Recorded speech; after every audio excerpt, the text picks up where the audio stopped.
शब्द, इसका मीनिंग दूसरा नाम जलोढ़ मिट्टी होता है।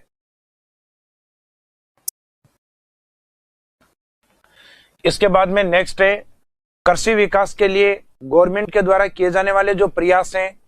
हालांकि गवर्नमेंट अपने स्तर पे कई प्रकार के प्रयास करती हैं, जैसे कि एक तो एग्रीकल्चर रिवॉल्यूशन को स्टार्ट करना, कृषि क्रांतियों को स्टार्ट करना, एक कृषि फसलों की जो उन्नत किस्में हैं अर्थात जो हाइब्रिड जिनसेज हैं उनको तैयार करना, एग्रीकल्चर जो रिसर्च इंस्टीट्यूट हैं अर्थात जो कृषि के अनुसंधान संबंधित जो संस्थान हैं उनको स्टेब्लिश करना, समय समय से जो एग्रीकल्चर पॉलिसीज हैं उनको चेंज करना, एग्रीकल्चर जो यूनिवर्सिटीज हैं अर्थात जो विश्वविद्यालय हैं उनको स्टेब्लिश करके और उनमें रिसर्च या जो भी नए एग्रीकल्चर रिलेवेंट जो इनोवेशंस होते हैं उनको स्टार्ट करना या उनका आविष्कार करना, या एग्रीकल्चर रिलेवेंट गवर्नमेंट के द्वारा कुछ ऐसे इन्वेस्टमेंट प्रोग्राम करवाए जाएं जिससे कृषि उत्पादन बढ़े।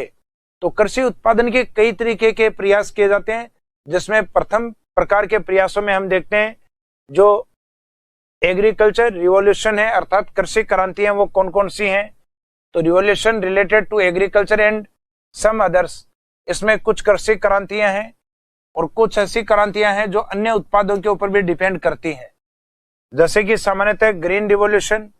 तो ग्रीन रिवॉल्यूशन अपने जो खेत होते हैं हरे भरे खेत होते हैं उसमें सामान्यतः जब बुआई होती है अनाज की तो उसका रंग कैसा दिखाई देता है, खेतों का हरा भरा। तो उसे खेतों की हरियाली के अकॉर्डिंग या उसकी ग्रीनरी के अकॉर्डिंग खाद्यान्नों के उत्पादन को बढ़ावा देने को बोला गया है ग्रीन रिवॉल्यूशन, हरित क्रांति, जिसमें प्रॉफिट सामान्यतः अपने को गेहूं की फसल को अधिक हुआ है और गेहूं के बाद चावल का जो प्रॉफिट चावल को है वो सर्वाधिक माना जाता है गेहूं के बाद। इसके बाद में नेक्स्ट है व्हाइट रिवॉल्यूशन अर्थात श्वेत क्रांति। तो श्वेत क्रांति का जो संबंध है वो मुख्यतः दुग्ध उत्पादन को लेकर है और इस क्रांति की शुरुआत है मुख्यतः गुजरात के आणंद, जहां से संबंध रहा है डॉक्टर वर्गीज कुरियन का। उसके बाद में नेक्स्ट आता है अपना गोल्डन और येलो रिवॉल्यूशन अर्थात जो पीली क्रांति है, इसका सामान्यतः जो संबंध है गोल्डन नहीं, मेन इसमें ये करेंगे अपन येलो रिवॉल्यूशन। इसका संबंध है तिलहन उत्पादन में, क्योंकि सामान्यतः जो तिलहन है उनसे प्राप्त जो तेल होता है अर्थात जो ऑयल होता है उसका रंग सामान्यतः पीला होता है।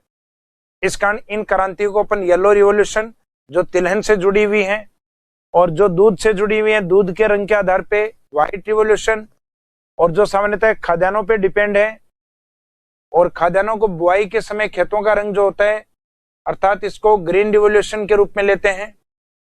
इसके बाद में हम देखते हैं नेक्स्ट ब्लू रिवॉल्यूशन अर्थात नीली क्रांति। नीली क्रांति में हम मानते हैं कि अपना जो एक्वाटिक पार्ट होता है अर्थात जो जलीय भाग होता है, जिसको सामान्य तौर पे हम कहते हैं सूर्य की जो रेडिएशंस आती हैं, विकिरणें जो आती हैं वो स्कैटर होके फैल जाती हैं, जिसमें स्कैटर होने वाला जो कलर होता है, फैलने वाला जो रंग होता है वो ब्लू होता है। और उसी के अकॉर्डिंग हम कहते हैं कि जलीय क्षेत्रों में जो रहने वाला जो प्रमुख जीव है वो मछली है और दूसरे प्लेनेट से अपने को पृथ्वी का जो ब्लू कलर है वो स्कैटर होता हुआ दिखाई देता है, फैलता हुआ दिखाई देता है। इस कारण हम इसे ब्लू प्लेनेट भी कहते हैं। क्यों? क्योंकि इस पे पानी की मात्रा अधिक है जो ब्लू कलर को स्कैटर करता है और उस पानी में रहने वाला प्रमुख जीव मत्स्य है। तो मत्स्य पालन को बढ़ाने से संबंधित जो क्रांति मानी जाती है उसको कहा जाता है नीली क्रांति। इसके बाद में आता है रेड रिवॉल्यूशन, लाल क्रांति का संबंध इसके जो उत्पाद है उनके रंगों के अकॉर्डिंग नाम दिया गया है, जैसे एक तो मीट और एक टोमेटो अर्थात मांस और टमाटर उत्पादन से रिलेवेंट जो रिवॉल्यूशन है उसको नाम दिया जाता है रेड रिवॉल्यूशन, लाल क्रांति। इसके बाद में नेक्स्ट आता है सिल्वर रिवॉल्यूशन अर्थात रजत क्रांति, और रजत या सिल्वर जो कलर है वो होता है एग या अंडों का, तो अंडों से रिलेवेंट जो क्रांति है उसको नाम दिया जाता है सिल्वर रिवॉल्यूशन। इसके बाद में आता है नेक्स्ट अमृत रिवॉल्यूशन अर्थात अमृत क्रांति। अमृत क्रांति का जो संबंध है वो कनेक्टिंग जो रिवर प्रोजेक्ट हैं अर्थात नदी जोड़ो परियोजनाओं से संबंधित है। तो कनेक्टेड रिवर प्रोजेक्ट नदी जोड़ो परियोजनाओं से या वाटर से रिलेवेंट जो योजनाएं हैं उनसे संबंधित जो रिवॉल्यूशन है उसको नाम दिया गया है अमृत क्रांति। पेट्रोलियम प्रोडक्शन को बढ़ाने के लिए ब्लैक रिवॉल्यूशन अर्थात काली क्रांति। इसके बाद में नेक्स्ट आती है अपनी गोल क्रांति अर्थात राउंड रिवॉल्यूशन। गोल क्रांति का मुख्य उद्देश्य होता है पोटैटो प्रोडक्शन को बढ़ावा देना, आलू के उत्पादन को बढ़ावा देना। इसके बाद में नेक्स्ट है ग्रे या जिसको जनरली अपन कहते हैं धूसर।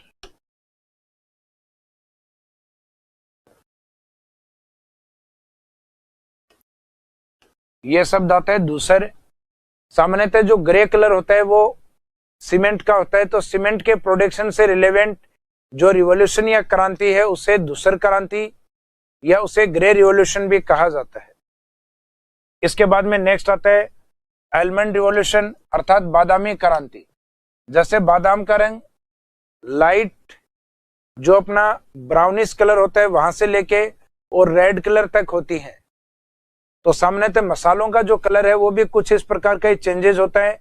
तो मसालों के उत्पादन को बढ़ाने के लिए अर्थात स्पाइस प्रोडक्शन को बढ़ाने के लिए जो क्रांति चलाई गई उसको नाम दिया गया है आलमंड रिवॉल्यूशन अर्थात बादामी क्रांति, जो मसालों से संबंधित मानी जाती है। और सभी प्रकार के खाद्यान्नों से जुड़ी हुई जो क्रांति है उस क्रांति को नाम दिया जाता है रेनबो रिवॉल्यूशन अर्थात इंद्रधनुष क्रांति, जो कि ऑल फूड ग्रेन अर्थात सभी खाद्यान्नों से संबंधित है। नेक्स्ट है सनराइज रिवॉल्यूशन। आज वर्तमान में जो बढ़ रही इंडस्ट्रीज है वो मुख्यतः सनराइज इंडस्ट्रीज है, जिसमें अपनी automobile sector, auto part sector, electronic industries, अपना जो मोबाइल वाली इंडस्ट्रीज है अर्थात जो कम्युनिकेशन अर्थात मोबाइल से जुड़ी हुई और इंफॉर्मेशन टेक्नोलॉजी, आईटी, ये जितने भी पार्ट हैं जो तकनीकी पर आधारित हैं उन उद्योगों को बढ़ावा दिया जाए। और उन उद्योगों को अगर बढ़ावा दिया जाएगा तो उस प्रकार की इंडस्ट्रीज को नाम दिया जाता है सनराइज इंडस्ट्रीज। एक आता है ब्राउन रिवॉल्यूशन।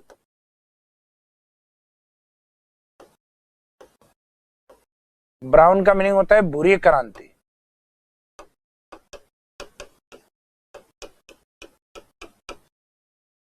जिसका संबंध होता है फूड प्रोसेसिंग। ये बागवानी यहां गलती से लिखा हुआ है। इसके बाद में आता है गोल्डन रिवॉल्यूशन।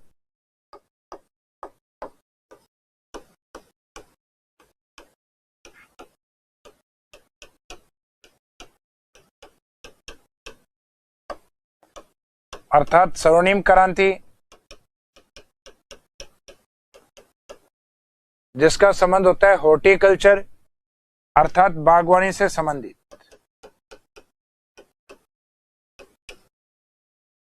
तो ये कुछ इंपॉर्टेंट अपनी रिवॉल्यूशन थी जिसको हमने कंप्लीट किया है। इसमें से कुछ एक प्रमुख क्रांतियां हैं जिनकी थोड़ी डिटेल का हमें पता होना चाहिए, जैसे हरित क्रांति, जो कि जितनी भी अपनी एग्रीकल्चर रिलेवेंट क्रांति हैं उनमें सबसे पुरानी क्रांति हरित क्रांति को माना जाता है, जिसकी शुरुआत अपने देश में मानी जाती है 1966 और 67 से। हालांकि इसकी शुरुआत एक मेक्सिको के गेहूं के ऊपर हुई है, क्योंकि मेक्सिको की जो गेहूं या प्रजाति थी उसमें डिजीज या रोग लगने के कारण वो धीरे धीरे समाप्त हो गया उसका प्रोडक्शन। तो मेक्सिको में गेहूं के उत्पादन को बढ़ाने के लिए यूएसए के एक प्रमुख एग्रीकल्चर साइंटिस्ट अर्थात कृषि वैज्ञानिक नॉर्मन बोरलॉग, जिन्होंने मेक्सिको के गेहूं के ऊपर रिसर्च कर और उसकी जो जीन्स थी उसको हाइब्रिड में कन्वर्ट कर और उसके उत्पादन को बढ़ावा दिया।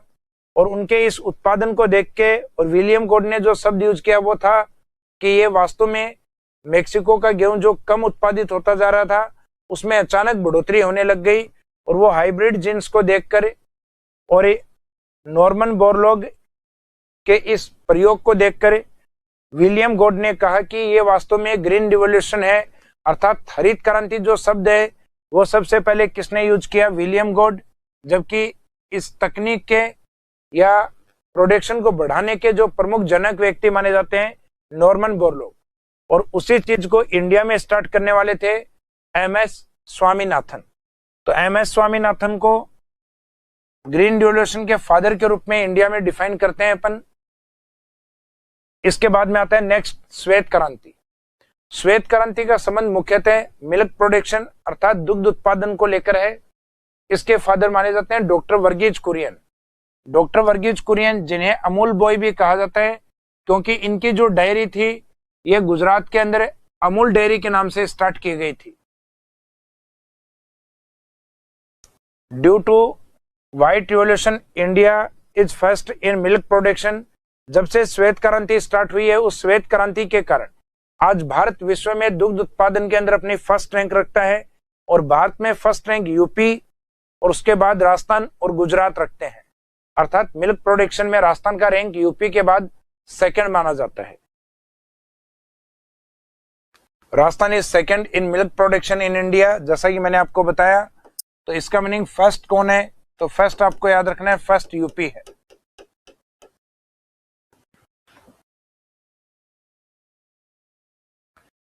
और दुग्ध उत्पादन से संबंधित जो अपनी इंडस्ट्रीज है वो मेनली 3 पार्ट्स में डिवाइड है। इसमें जो दुग्ध उत्पादन या उसका जो सेटलमेंट है, दूध वितरण का, उत्पादन का, या उस डेयरी टेक्निक को कंट्रोल करने का जो सिस्टम है, मुख्यतः 3 भागों में बांटा गया है। उसमें सबसे ऊपर या जो अपेक्स यूनिट है, उस यूनिट को नाम दिया जाता है RCDF, Rajasthan cooperative dairy federation, जिसकी स्थापना 1977 में की गई। इसके बाद में जो प्रमुख केंद्र होते हैं जहां पे दूध को कलेक्ट किया जाता है अलग अलग डिस्ट्रिक्ट से, जिला दुग्ध उत्पादक सहकारी संघ, जिनकी संख्या राजस्थान में सामान्यतः 21 है अभी तक, और जो दुग्ध उत्पादक सहकारी समिति हैं जो अपने ग्रामीण स्तर के ऊपर दुग्ध को कलेक्ट करती हैं, तो ये राजस्थान के अंदर लगभग 14,000 से भी अधिक हैं, वर्तमान में लगभग 15,000 के आसपास। तो दुग्ध उत्पादक सहकारी संघ यहाँ का जो दूध है उसे जिला दुग्ध उत्पादक सहकारी संघ तक सप्लाई किया जाता है। यहाँ पे वो रिफाइंड होके और अन्य जिलों तक वितरित किए जाते हैं। और इन सब को कंट्रोल करने वाली जो अपेक्स यूनिट है उसको नाम दिया जाता है RCDF। इसके बाद में आता है एग्रीकल्चर डेवलपमेंट में जो agriculture and forest research centre है राजस्थान में, वो कौन कौन से हैं, अर्थात कृषि और वनों से संबंधित जो अनुसंधान केंद्र हैं वो कौन कौन से हैं। तो इसमें एक तो हम वो देखते हैं कि एग्रीकल्चर से रिलेवेंट जो रिसर्च सेंटर हैं, जिनको अपन सेंटर में स्थापित ICR हैं, उन्हीं का पार्ट मानते हैं, Indian council of agriculture research के नाम से। तो इसमें ICR के पार्ट राजस्थान में कौन कौन से हैं?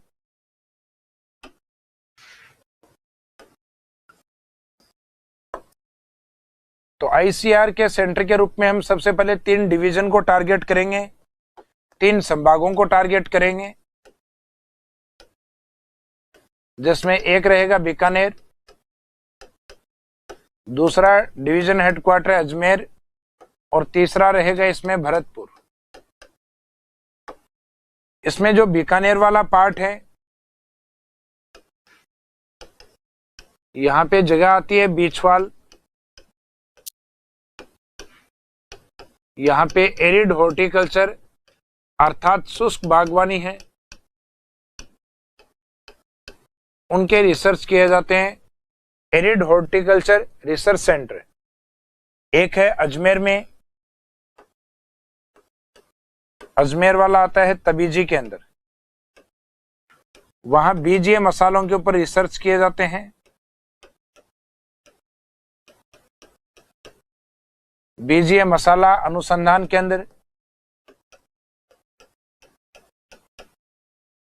ये अजमेर में स्थित है।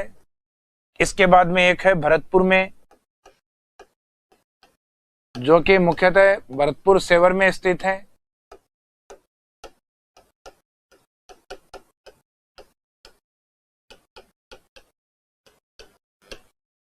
ये सरसों अनुसंधान केंद्र के रूप में है। तो राजस्थान के अंदर ये जो मुख्यतः 3 सेंटर हैं, ये ICR के सेंटर हैं, अर्थात सेंट्रल गवर्नमेंट के द्वारा स्टेब्लिश्ड हैं, और इनकी स्थापना आपको कम से कम याद होनी चाहिए। तो तबीजी जो अजमेर वाला है ये स्टेब्लिश किया गया था 2000 में। यानी सन 2000 में। सरसों वाला है 1993, और जो बीचवाल एरिड हॉर्टिकल्चर अर्थात शुष्क बागवानी वाला सेंटर है, इसे भी 1993। अर्थात सरसों और एरिड हॉर्टिकल्चर है, ये दोनों ही सेंटर रिसर्च सेंटर 1993 में स्टेब्लिश हुए हैं, जबकि तबीजी वाला 2000 में स्थापित है। तो तबीजी वाला जो कि आपको बताया Ajmer ICR centre, mustard research centre, ये भरतपुर ICR वाला मिलेट या बाजरे का है। बाजरे की बुआई मुख्यतः राजस्थान में बाड़मेर में अधिक होती है, जबकि प्रोडक्शन है वो पूर्वी राजस्थान में अलवर का अधिक होता है। तो बाजरा अनुसंधान केंद्र बाड़मेर, और राजस्थान के दक्षिणी भाग जहां से मुख्यतः माही रिवर बहती है, उस क्षेत्र में मक्का और चावल का उत्पादन अधिक होता है। तो वहां पे मक्का या पेडी रिसर्च सेंटर, और एक आता है मेज रिसर्च सेंटर। तो माही के कारण मक्का और जो चावल रिसर्च सेंटर हैं, दोनों ही आपके चावल और मक्का रिसर्च सेंटर जो स्टेट लेवल के हैं वो बांसवाड़ा में स्थित है। उसके बाद में है सोरगम,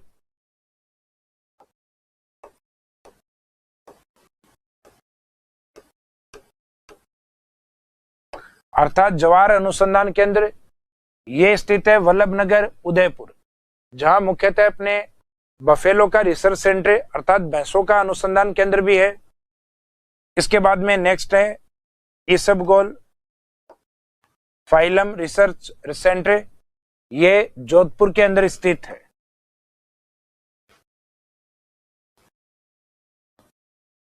इसके अलावा राजस्थान में राज्य या राजस्थान कृषि अनुसंधान केंद्र के नाम से है, जिसको शॉर्ट में अपन रारी के नाम से भी जानते हैं, राजस्थान एग्रीकल्चर रिसर्च इंस्टीट्यूट के नाम से।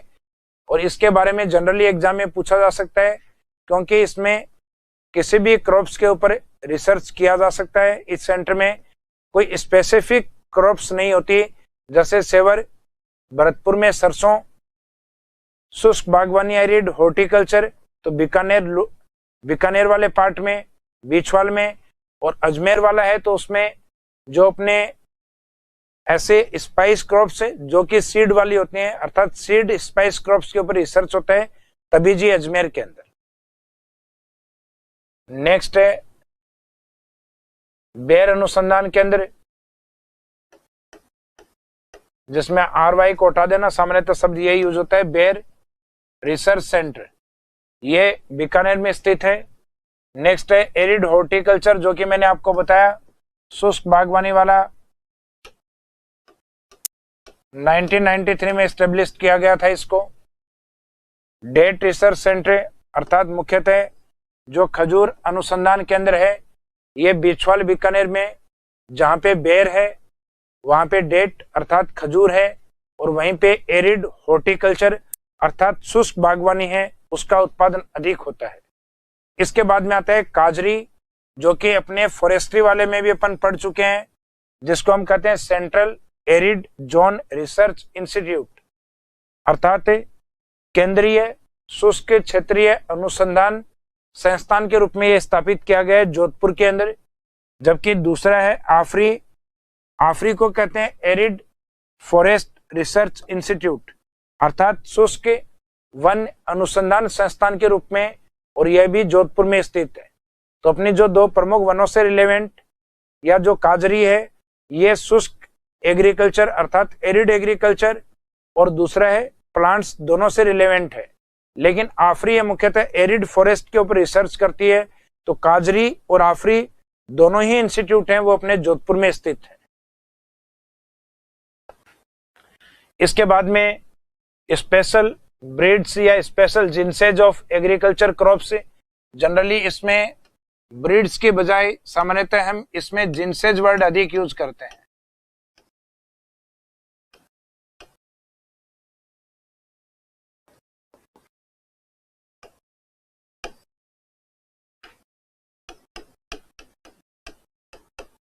तो क्रॉप्स के जो इंपॉर्टेंट जिन्स हैं, किस फसल की कौन सी इंपॉर्टेंट जिन्स है, वो कौन कौन सी है, उसको अगर हम देखें तो सबसे पहले बाजरा, जिसमें कुछ प्रमुख है इसके जिन्स हैं, किस्में हैं, वो कौन कौन सी हैं। इसमें एक तो राजस्थान में राज 171 के नाम से बोली जाती है। दूसरी है RCB 2 के नाम से। एक महाराष्ट्र वाले के लिए शब्द यूज करना है MH 179। तो राज 171, MH 179 एंड RCB 2। जबकि वीट या गेहूं के लिए जो प्रमुख जीन्स मानी जाती हैं वह है कल्याण सोना, जिसे 1482 भी बोला जाता है। एक है सोनालिका, जिस नाम से ट्रैक्टर भी आता है अपने। मालविका, कोहिनूर, सरबती, ये मुख्यतः प्रमुख गेहूं की जिन्सेज मानी जाती हैं। इसके बाद में आता है कॉटन या कपास, जिसमें एक तो आता है नरमा, दूसरा आता है USA कॉटन, अर्थात जो अमेरिकी कपास है, जो राजस्थान के उत्तरी भागों में अधिक उत्पादित होता है, जिसमें गंगानगर, हनुमानगढ़, बीकानेर वाला क्षेत्र प्रमुख है। एक आता है अपना जूट, जूट जिसकी एक प्रमुख जिन्स आती है मेस्ता, और ये इतनी अधिक फेमस हो चुकी है कि जूट को भी जनरली अपन कई बार मेस्ता बोल देते हैं। जैसे कॉटन के अंदर जो नरमा है वो बहुत ज्यादा फेमस होने के कारण सामान्यतः अपन कॉटन है उसको नरमा बोल देते हैं। जैसे हम देखते हैं कुछ ऐसी ब्रांड होती हैं जो अधिक फेमस होती हैं। सामान्यतः हम सुबह जो टूथपेस्ट करते हैं उसमें कोलगेट जो ब्रांड है वो इतना फेमस हो गया है कि सुबह घर वाले अगर पेप्सोडेंट से करें, चाहे जो डाबर लाल दंत मंजन आता है उससे करें, मुंह से सिर्फ एक ही शब्द निकलता है कि कोलगेट कर ली क्या। तो इसका मीनिंग है चाहे टूथपेस्ट किसी से भी करो, वो कोलगेट फेमस ब्रांड होने के कारण सामान्यतः ऐसा शब्द यूज किया जाता है। तो इसमें नरमा इतना फेमस ब्रांड है कपास का कि सामान्यतः जब कपास बोया जाता है तो कई तो कपास को कहते हैं कि नरमे की बुआई कर दी क्या। इसके बाद में हम देखते हैं जो अपनी अरहर की दाल है, यानी पिजियन पी के रूप में है। इसमें कुछ इसकी जो इंपॉर्टेंट जिन्सेज हैं वो मालविया चमत्कार, मालविया विहार,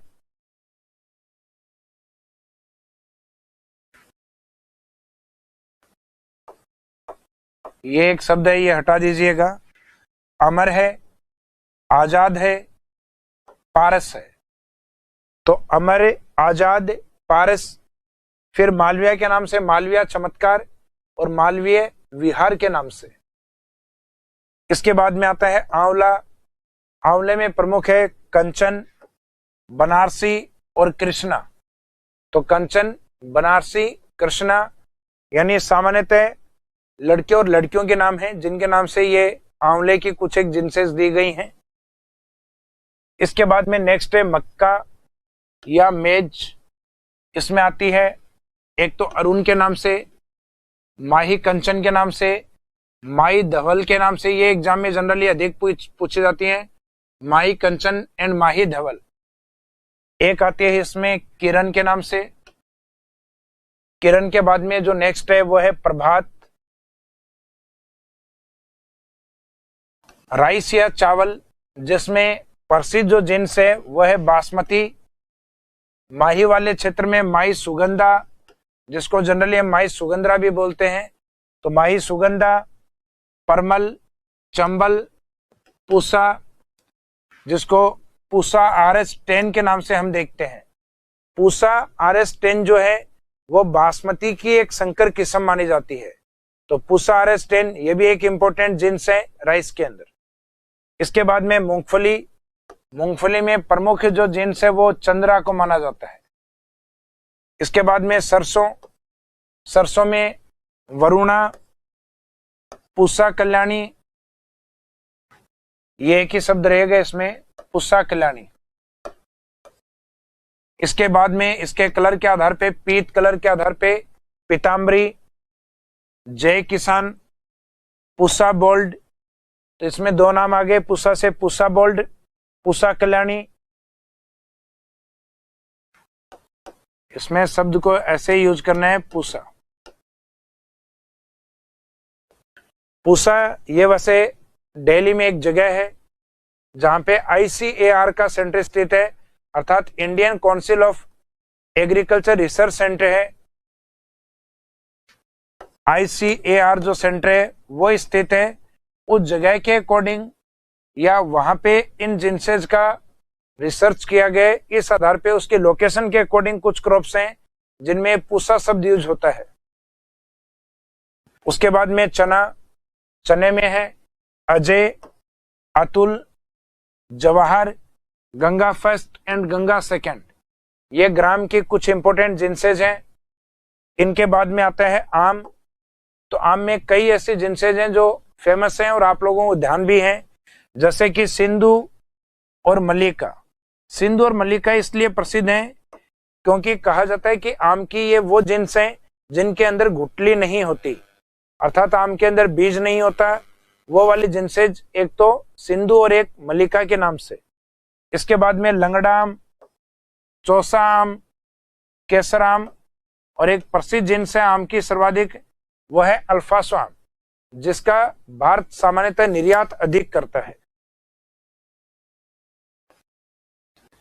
इसके बाद में है एग्रीकल्चर डेवलपमेंट के जो प्रोग्राम हैं, कृषि विकास के लिए जो सेंट्रल गवर्नमेंट ने कुछ कार्यक्रम स्टार्ट किए हैं, इन कार्यक्रमों को और एग्रीकल्चर का आगे जो बचा हुआ पोर्शन है उसको हम कवर करेंगे अपनी जो नेक्स्ट क्लास होगी उस वाले पोर्शन में।